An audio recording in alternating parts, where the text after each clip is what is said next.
आदेश देखील आपण दिलेले आहेत. त्यामुळे मला असं वाटतं की योग्य काळजी सरकारच्या वतीनं घेतली जाईल. जरांगे पाटील आले होते नाशिक दौऱ्यावर. साल्हेर किल्ल्याच्या इथे त्यांचं असं मत आहे की माझ्या अंगावर एक गाडी घातली जात होती, माझा घातपात करण्याचा हा प्रयत्न होता. मला याची कल्पना नाही, पण असं काही असेल तर जरूर त्याची चौकशी करू आम्ही.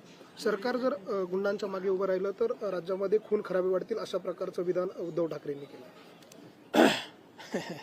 बघा, पहिल्यांदा तर मला असं वाटतं की म्हणजे आता त्यांची जी भाषा आणि त्यांचे जे शब्द आहेत ते पाहिल्यानंतर आता माझं ठाम मत झालेलं आहे की उद्धवजींच्या डोक्यावर परिणाम झाला आहे.